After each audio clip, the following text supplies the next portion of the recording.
Push-ups are one of the most fundamental bodyweight exercises and are very popular.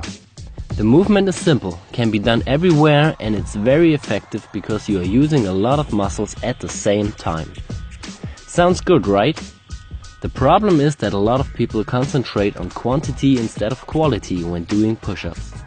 To avoid this, you should focus on these 4 points to make your push-ups perfect. Let's start straight with the number 1, the body position. A push-up is not only a triceps, chest and shoulder movement. Most people neglect their tension in the abdominal muscles, the hips and the legs. Often they form an arched back and have a leg and body tension.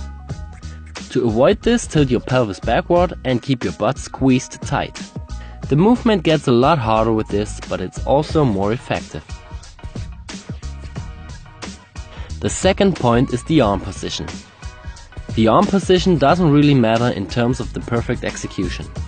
A perfect push-up can be done with a wide or a narrow grip, but it's important to place your wrists in a nearly vertical line under your shoulder when you do the standard push-up. There are still exceptions for that rule, for example when you are doing pseudo planche push-ups, which puts the focus more on your shoulder. Or when you're doing sphinx push-ups, which are a triceps dominant movement. If you are working with standard push-ups and choose a wider grip, it involves the chest more than a close grip, and a close grip sets the focus more on your triceps. The only thing you should avoid completely are out-flared elbows, because this puts a lot of stress on your shoulder, which can lead to injuries. The closer you place your arms to the body, the more your elbows point backwards. The wider you place your arms, the more your elbows going away from your body, but they still point more backwards than to the side. The third point is the range of motion. This is quite simple, just don't cheat. Go all the way up and all the way down and let your body straight. Don't decrease the range of motion by bringing your head forward or your hips down. The last point is the shoulder blade movement. This is a very neglected point.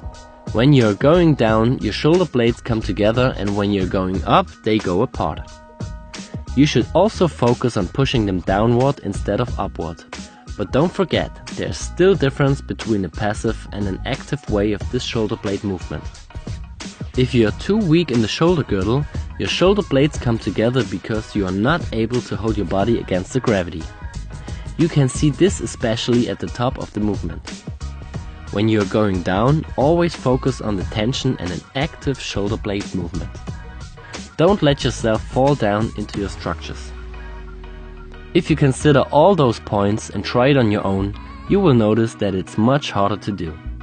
Maybe your amount of maximum repetitions will drop, but that doesn't matter. Always focus on quality over quantity, and you will be rewarded with progress and a healthy body. If you have any questions to this topic, just leave a comment. Thank you, Alex.